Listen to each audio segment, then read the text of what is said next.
Are you tired of feeling like you have to explain yourself? To justify your choices, your beliefs, your very existence to a world that never stops talking. We live in an age of constant noise, a carnival of hot takes and reactive opinions. But what if this compulsive need to speak is the very thing that's draining your strength? Today, we are not adding to the noise.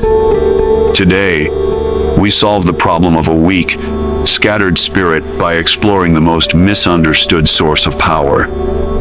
The art of silence. In the marketplace of ideas, everyone is a salesman.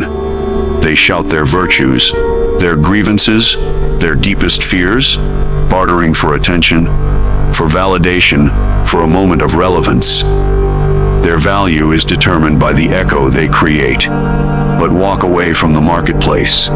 Climb the mountain. Go into the depths of your own soul. Here, a different law prevails. Here, strength is not measured by the volume of one's voice, but by the depth of one's silence. This is not the silence of the sheep, of the meek who have nothing to say. No, this is the silence of the predator, the silence of the creator. It is a chosen stillness, a loaded and dangerous quiet. The common and catastrophic error of the modern spirit is to conflate activity with potency, to mistake the frantic expenditure of energy for the accumulation of strength. We are taught to be arrows, perpetually launched, whistling through the air towards targets not of our own making. Our value, we are told, is in our velocity and our visibility. But this is the philosophy of the ephemeral, the creed of the insect whose entire life is a buzz that ends with the first frost. True strength, the kind that moves mountains and forges new moralities, obeys a different law entirely. It is not born in the explosion, but in the immense, gathering pressure that precedes it. It is cultivated not in the field of reaction, but in the voluntary, disciplined, and often terrifying art of silence. This silence is the true crucible of power, the internal forge where the base, or of impulse, is smelted into the steel of a sovereign will. Consider the nature of power itself. Is it not the capacity to affect one's will upon the world, to shape reality according to an internal vision? If so, then power must first be a substance that is accumulated, concentrated, and husbanded with a miser's care.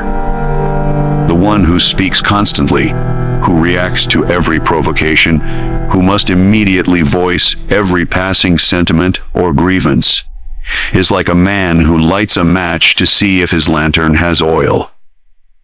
He expends his precious fuel for a moment of trivial illumination, leaving himself in the dark when the true journey begins. His power is scattered on the winds of opinion, diluted in the waters of validation, and bartered away for the cheap coin of social approval. He is a leaky vessel, and no matter how much life pours into him, he remains empty, forever seeking an external source to fill a void of his own creation. His noise is the sound of his own poverty, the desperate advertisement of a soul that has nothing of its own to sustain it. Now, step into the silence of the strong. This silence is not a vacuum, not an emptiness. It is a roaring, teeming plenitude. It is the active, willed state of holding back. It is the predator's crouch, the artist's contemplation before the first stroke, the general's quiet study of the map before the battle. In this state, all energy is turned inward. Every insult that is swallowed, every brilliant thought that is not immediately tweeted, every passion that is not instantly acted upon, becomes fuel for this internal fire. The pressure builds. What was once a fleeting anger is compressed into a cold, enduring resolve. What was a moment of inspiration is allowed to mature into a world-altering philosophy. What was a raw, undirected passion is tempered into a love that is deep and formidable, not shallow and effusive. This process is not peaceful. It is a violent and creative turmoil contained within the unbreakable vessel of the self. It is a war fought in the quiet of one's own soul, where the chaotic impulses are forged into a disciplined army under the command of a single, unyielding will. This art of silence is, therefore, the highest expression of self-mastery. To speak is easy. It is a release, a capitulation to the pressure of the moment. To remain silent, by choice, is an act of domination over one's own baser instincts. It is to say to the world and to the clamoring mob within, "You will not dictate my rhythm. You will not force my hand. My power is mine to dispense, and I choose to hold it." This selective deployment is the mark of the sovereign individual. He observes the carnival of human folly from a distance, not with scorn, but with the discerning eye of one who knows the price of a ticket is one's own soul. He understands that to engage in every petty debate is to descend into the mud and fight on a pig's terms. His silence is a trench, a defensive perimeter that the arrows of gossip and the cannons of outrage cannot breach. It preserves his energy, allowing him to focus his formidable resources on what truly matters: his own creation, his own journey, his own ascent. Let us be clear, this is not the silence of cowardice. The coward is silent because he fears the consequences of his speech. His silence is a void, a negation, a cowering in the shadows. The strong individual is silent because he disdains the triviality of the exchange. His silence is an affirmation, a positive force, a mountain that finds the chatter of the valley beneath its notice. His refusal to speak is itself a powerful statement. It declares that the arena is unworthy, the opponents are unqualified, and the prize is meaningless. It is a judgment passed not in words, but in action, or rather, in the supreme action of chosen inaction. This creates an aura of unassailable authority. The one who speaks little makes his words heavy. When he finally chooses to break his silence, the world is compelled to listen, for it knows that what comes forth has been distilled through layers of discipline, and is backed by the full, concentrated force of a reserved power. His utterances are not mere sounds but events. In this crucible, the very nature of one's being is transformed. The reactive soul, the human weather vane, is shaped by every external wind. He is a composite of other people's opinions, a puppet of social trends, but the soul that has mastered the art of silence turns inward and becomes its own cause. It ceases to be an effect and becomes a first cause. It generates its own heat, its own light, its own gravity. It no longer seeks a sun to orbit. It becomes a sun around which lesser planets revolve. This is the ultimate power, to be the source of your own values, the justifier of your own existence. And this state is inaccessible to the noisy, the reactive, the perpetually externalized. It is born only in the deep, resonant, and creative silence where the individual, having held back everything, finally becomes everything. The crucible's fire does not destroy the metal, it purifies it, separates it from the dross, and makes it hard, sharp, and glorious. So it is with the spirit forged in the voluntary, willed, and terrible art of silence. To understand the order of the world, one must first understand the order of souls, for the external chaos is merely a phantom, image of an internal disarray. There exists a natural hierarchy, not of birth or wealth, but of spiritual constitution, a gradient that runs from the reactive to the active, from the dependent to the self-sufficient. This hierarchy is most clearly revealed not in what a man possesses, but in what he feels he must proclaim. The fundamental division, the great chasm that separates the sovereign from the slave, the creator from the consumer, is found in their relationship to speech and silence. The common spirit, the herd animal in man, is haunted by a profound inner emptiness, a void where a self should be. This emptiness creates a suction, a desperate need for external validation that manifests as an incessant, compulsive need to speak, to explain, to justify, and to be heard. His words are not born from an overflow of inner certainty, but from a bottomless hunger. He is a beggar of attention, holding out his cup of identity, pleading for the world to fill it with the small change of recognition and agreement. He must narrate his every pain, turning his suffering into a public performance to elicit pity, for in the sympathy of others he finds a temporary, fleeting confirmation that he exists. He must loudly declare his virtues, for he does not truly believe in them until they are echoed back to him by the chorus of the crowd. His opinions are fragile things, requiring constant reinforcement from his ideological tribe, and he attacks those who disagree, not from strength of conviction, but from the terror of having his own fragile house of cards collapse.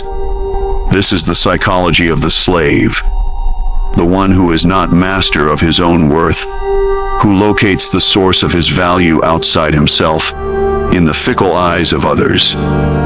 His noise is the chains he mistakes for ornaments, the sound of his own spiritual bondage. In stark opposition stands the sovereign individual, the one who has become a self-legislating entity.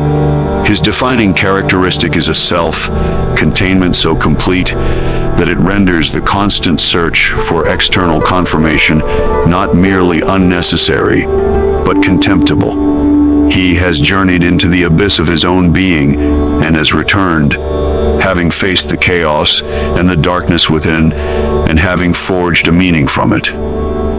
He does not need to scream into the abyss, for he has learned its language. He listens to its whispers and understands its terrors, and in that understanding, he finds a power that requires no audience. His silence is the physical manifestation of this inner fullness. It is not the silence of emptiness, but the silence of a deep, still lake whose bottom cannot be seen. It is a positive force, an affirmation of a self so rich and potent that it can afford to be quiet. He needs no tribe to affirm his truths, for his truths are not adopted doctrines, but living realities he has tested in the fires of his own experience. He does not perform his suffering, for he knows that true depth is cultivated in private, and that to parade one's wounds is to make them vulgar. His value is not a question put to the marketplace. It is a decree issued from the throne of his own will. This silence is, therefore, the ultimate expression of power in the spiritual hierarchy. It is the unassailable fortress of a spirit that has become a cause unto itself. This dynamic creates a fundamental inversion of logic between the higher and the lower man. The slave believes that to be powerful is to be loud, to be seen, to be influential in the eyes of the many. He mistakes the appearance of power for its substance. The sovereign knows that true power is the capacity for self-mastery and the ability to act from a deep, reserved well of strength. His silence is the instrument of his discrimination. It allows him to observe, to discern, and to judge without becoming entangled in the petty dramas that consume the reactive spirit. While the herd is in a perpetual state of agitation, whipped into frenzies by every new scandal, and outraged by every perceived slight, the higher man remains on the mountain, observing the weather patterns in the valley below. He is not indifferent, he is selective. He reserves his energy, his speech, and his action for that which is worthy of his essence. He understands that to engage with every foolish argument is to descend to the level of the fool. His refusal to participate is not a lack of understanding, but a surplus of it. He understands the game is rigged and the prize is worthless. His silence is a form of contempt, not for people, but for the low-stakes theater of reactive noise that passes for important discourse. This hierarchy is further cemented by the relationship to creation. The reactive spirit consumes and comments. It is a critic by nature. It defines itself by what it is against, by what it tears down. Its speech is often negative. Complaint, critique, deconstruction. It creates nothing but more noise. The sovereign spirit, fortified by his silence, is a creator. His inner world, unviolated by the constant intrusion of external opinions, becomes a fertile ground for new values, new art, new forms of life. His creativity is not a reaction to the world, but an overflow of his own internal abundance. He does not create to be praised. He creates because he must, because the pressure of his inner world demands it. His works are born from silence and speak with a voice that carries further than any shout, for they are forged in authenticity. The loudest voices in the room may dictate the conversation of the day, but it is the quiet, relentless creators who, through their books, their philosophies, their art, and their lived example, dictate the course of centuries. They need not fight for a place at the table. They build new tables. They do not seek to win arguments within the old paradigm.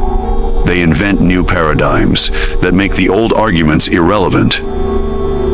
Their silence is the incubator for the future, the quiet in which new worlds are conceived.